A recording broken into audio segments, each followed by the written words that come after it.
ভাগ্যটো আমাৰ ডিমাচা মানুহৰে বেয়া নেকি যে লাইক শুনা পাইছো যে সি ডিমা হাছাও গৈছিলে বোলে জীয়াই কাঠাৰ ডাঙৰীয়া ডিমা হাছাও গৈ পেলাই ডিমা হাছাও কাৰ ঠাই সেইটো গম নাপায় নেকি সেইটো গম পাব লাগিছিলে এজন ৰিটায়াৰ্ড IAS অফিচাৰ হৈ পেলাই ডিমা হাছাওত যাই কিনি সি যে এনেকা ভুল ধাৰণা আমাৰ জাতিৰ লগত খেলনা কৰিব আমাৰ বুৰঞ্জীটো লৈ সেইফালে জাপাই দিব সেইটো আমি মানে উঠি অহা যুৱক যুৱতীবিলাকে এতিয়া আমাৰ মানে চিন্তাধাৰাটো বেলেগখিনি আমাক লৈ যাবলৈ কিবা হোৱা নিচিনা আমি হৈছোঁ কাৰণ কেলে বুলি ক'লেতো বাধ্য আমি কিয় হৈছোঁ বুলি ক'লেতো তেখেতে ডিমা হাছাও বুলি নাম কোৱাৰ লগে লগে সি গম পাব লাগিছিলে এইটো কাৰ ঠাই ইয়াত মানে আমি ক'ব গ'লে ইণ্ডিজিনিয়াছ ছুপাৰ ইণ্ডিজিনিয়াছ ভূমিপুত্ৰ হয় আমি ইয়াত খিলঞ্জীয়া বুলি নহয় আমি ইয়াত আগৰ পৰাও আমি ইয়াতে থকা মানুহ হয় ইয়াত এই মহাভাৰত ৰামায়ণৰ দিনৰ পৰা আমি থাকি অহা হয় আৰু এইটো মানে সকলোৱে জ্ঞাত সেইটোতো ইটো আমাৰ মানে বুৰঞ্জীয়ে কয় এইটো তো সি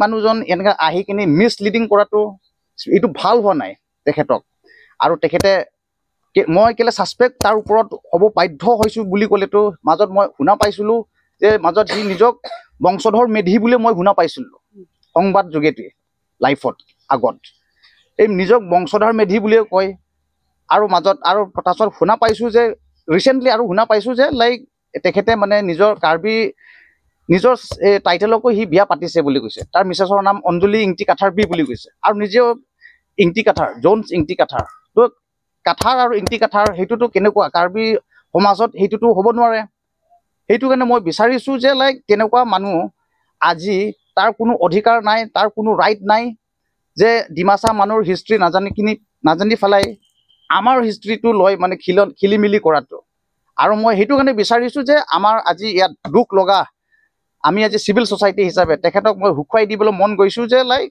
আমি জীয়াই কাঠাৰ retired IAS president all party হি লিডাৰ কনফাৰেন্সক শুকুৱাই দিছোঁ যে লাইক সি ডিমাচা সমাজক মাপ খুজিব লাগিবই অকল মুখেৰে বা সেইদিনা দেখা পাইছোঁ ক্লিয়াৰিফিকেশ্যন দিছে বুলি কৈছে একো ক্লিয়াৰিফিকেশ্যনৰ মানে ইণ্টেনশ্যনটো অহা নাই তাৰ পৰা তেখেতৰ ইণ্টেনশ্যনটো ক্লিয়াৰিফিকেশ্যন কৰিবলৈ নহয় কিবা বিভাজন সৃষ্টি কৰাই দিয়াৰ নিচিনা এই সংঘাত লগাই দিয়াৰ নিচিনা এনেকাহে আমি অনুভৱ কৰিছোঁ সেইটো কিয় কৰিব লাগে তেনেকুৱা আমি আৰু ইয়াত আমি বহু দিনৰ পৰা বহুভাগ কৰি আহা কাৰ্বি ডিমাচা একদম ভূমিপুত্ৰ আমি ইয়াত তো ইয়াত সি বেলেগ ইণ্ডিজিনিয়াছবিলাকৰ নাম লয় তাতে এই খেলি মেলি লগাবলৈ চেষ্টা কৰিব নালাগে তেখেতে সেইকাৰণে তেখেতে ডিমাচা ৰাইজৰ পৰা ক্ষমা খুজিব লাগিব তাৰপাছতে আমি মানে কাষ্টমাৰী ট্ৰেডিশ্যনেল কোৰ্টত যাই হ'লেও কিবা কৰিব লাগিব তেখেতে তাৰপাছতে আমি ৰাইজে হোৱাই আমি মানে মানিব পাৰিম যদি কালি পৰহি যদি আমাৰ মাজত কিবা না অঘটনা ঘটি যদি যালে সি কিবা ৰিস্ক ল'ব পাৰিব নেকি যে তাতে ডিমা হাছাওত যাই কিনি ডিমাচা বোলে কিবা এনেকা লগাই দিয়াৰ নিচিনা সেইটো মানে ঠিক নহয় তো সেইটো কাৰণে আৰু তেখেতে পলিটিকেল কেৰিয়াৰ বনাবলৈ এইটো উল্টা ফুল্টা কৰিব নালাগে মোৰ জানা হিচাপতো ৰিচেণ্টলি কিমানবাৰ এই নিৰ্বাচন সি কণ্টেষ্ট কৰিছে কিন্তু আজিলৈকে এইটো পৰাজয়টো নহ'ল জিতি অহা নাই তো সেইটো কাৰণে কিবা পলিটিক্স লগাই দিব আমাৰ এটা সন্দেহ উঠে আমি এই ইউথকেইটাই এইটো সন্দেহ উঠে যে তেখেতে কিবা ষড়যন্ত্ৰ কৰিব নেকি আমি ইয়াত মিলা প্ৰীতি আছোঁ সদায় মিলা প্ৰীতিকে থাকিম কিন্তু তেখেতৰ এইটো ষড়যন্ত্ৰ এইটো নচলিব সেইটোৱে মই ক'ব বিচাৰিছোঁ আৰু এট দি আৰ্লিয়েষ্ট সেই ক্ষমা খুজিব লাগে আমাৰ ডিমাচা সমাজক সেইটোৱে মই ক'ব বিচাৰিছে ছাৰে যিটো শব্দৰে লৈ পেলাই প্ৰেছত ভুল দিছে সেই ভুল ভ্ৰান্তিৰ বিষয়ে দুজন বক্তাই ধুনীয়াকৈ এক্সপ্লেইন কৰা হৈছে সেই গতিকে ইয়াৰ ওপৰত আমাৰ ডিমাচা জাতিসকলে বহুত দুখ প্ৰকাশ কৰি আছোঁ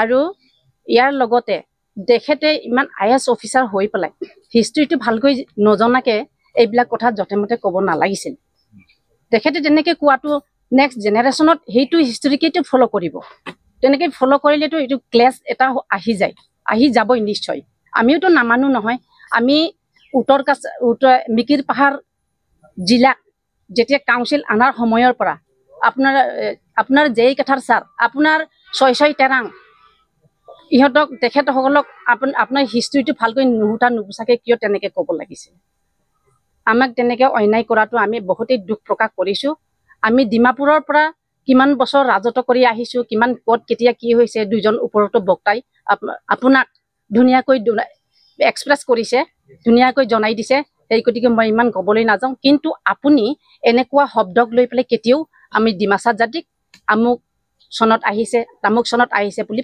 কোনো ঠাইতে প্ৰকাশ কৰিব নেলাগে বুলি মই আপোনাক অনুৰোধ কৰিছোঁ। লগতে আপোনাৰ এই কথা শব্দটোত মই বহুত দুখ প্ৰকাশ কৰিছোঁ। মই সদৌ ডিমাচা মহিলা সমিতিৰ এক্স প্ৰেচিডেণ্ট হৈ পেলাই মই এই কথাটো আজি প্ৰেছ মিডিয়াৰ সৈতে আপোনাকো জনাই আছোঁ আৰু বেলেগ বেলেগ সমুদায়কো মই জনাই আছোঁ। এই জে.ই. কাঠাৰ ছাৰে যিটো কৈছে আমাৰ ডিমাচা জাতি 1836ত অহাটো মুঠতে একেবাৰে ভুল। আমি ইয়াতকৈ আগত কিমান বসবাস কৰি আহিছোঁ, ডিমাপুৰত কিমান ৰাজত্ব কৰিছে। উপৰোক্ত বক্তাসকলে কৈছে, আপোনালোকে এই তেখেত দুজনৰ কথাৰ থ্ৰুদি আপোনালোকে জানিব। গতিকে জে.ই. কাঠাৰ ছাৰে আপুনি কেতিয়াও তেনেকৈ ভুল প্ৰকাশ নকৰিব। কেতিয়াও আপোনালোকৰ জনগোষ্ঠীক আমি একো ক'বলৈ যোৱা নাই, আমি কাৰো অধিকাৰ নাই। জনগোষ্ঠীৰ ওপৰত যোনে ক'ব বিচাৰে ইণ্ডিয়ান সংবিধানত আছে। ভাৰত সংবিধানৰ যোগেদি আমি ডিমাচা জাতিটো কেনেকৈ আছিলে এইটো নজনাকৈ আপুনি কিয় যথেমথে তেনেকৈ গৈছে? এইটো বহুত বেয়া হৈছে। আপুনি বহুত ভুল কাম কৰিছে। এজন IS অফিচাৰ হৈ পেলাই আৰু এতিয়া ট্ৰাইবেল মানুহৰ হৈ পেলাই এতিয়া আপুনি কিবা হৈ এতিয়া নেতাও হৈ আছে। তেতিয়াহ'লে আপুনি কি কৰি উঠিব? আপুনি কি কৰিব? ট্ৰাইবেলৰ বিষয়ে আমি ইণ্ডিজিনাছ নহয় নেকি? ইণ্ডিজিনাছৰ বিষয়ে আপুনি নজনাকৈ নুশুটাকৈ তেনেকৈ একো ভুল ভ্ৰান্তি হ'ব বুলি একো নাভাবিকে যথেমথে কৈ দিলে হ'ব জানো? আপোনাতকৈ ভাল হিষ্ট্ৰী জানাও আছে, কামিং জেনেৰেশ্যনতো যেনেকৈ জানা আছে। তথাপিও তেখেতসকলে ক'ব নিবিচাৰে যে কোনো জাতিগত হিচাপে জাতি কোনো কণ্টেণ্ট কৰাটো কোনেও ভাল নাপায়। আমি আপোনাক দুনাই প্ৰাৰ্থনা কৰিও কৈছোঁ, আপুনি যাতে এই কথাটো দুনাই প্ৰকাশ নকৰে, য'তেও নকৰে। ভৱিষ্যতৰ কাৰণে ভাল নহ'ব আৰু এনেকুৱা হিষ্ট্ৰিকেল নাজানাকৈ কোনেও হিষ্ট্ৰীৰ বিষয়ে নক'লে ভাল বুলি মই এইখিনিতে কৈ সামৰণি মাৰিলোঁ। আপোনালোকে আজি প্ৰেছ মিট মাতাৰ লগে লগে আহি গৈছে সময়মতে। কথাটো হয়, ময়ো এই ছ'চিয়েল মিডিয়া হোৱাটছএপ গ্ৰুপত দেখিছিলোঁ জে.ই. কাঠাৰ ডাঙৰীয়াৰ কিন্তু তেখেতৰ হিষ্ট্ৰীৰ বিষয়ে কোনো আইডিয়া নাই নেকি বেচেৰা। থাকক নাথাকক, তেখেত এজন ক'ৰবাত ডিচিও হৈছিলে, ৰেছপনচিবল পোষ্টত কাম কৰি আহিছে, ৰিটায়াৰ্ড। ইফালে আৰু পলিটিকেল পাৰ্টিটো নেতা। তেখেতে ইমান জনা শুনা মানুহ, ইমান বয়সস্থ মানুহ, ৰেছপনচিবল মানুহে যদি এটা জাতিৰ হিষ্ট্ৰীটো ভুল তথ্যৰে তেনেকৈ প্ৰেছ মিটত দি দিয়ে, এইটোতো বৰ বেয়া কথা হৈছে। আমি দুখ পাইছোঁ। হয়, তেখেতে কৈছে 1836ত ডিমাচাসকল ডিমাপুৰৰ পৰা মাইমগৈত গৈছিল বুলি। 1836টো কছাৰী ৰাজ্য, ডিমাচা ৰাজ্যই ব্ৰিটিছে লৈ লৈছে 1832তে না 1834ত। 1836ত ক'ত? ডিমাপুৰৰ পৰা ডিমাচাসকল ৰাজধানী চিফ্ট কৰিছে 1536ত।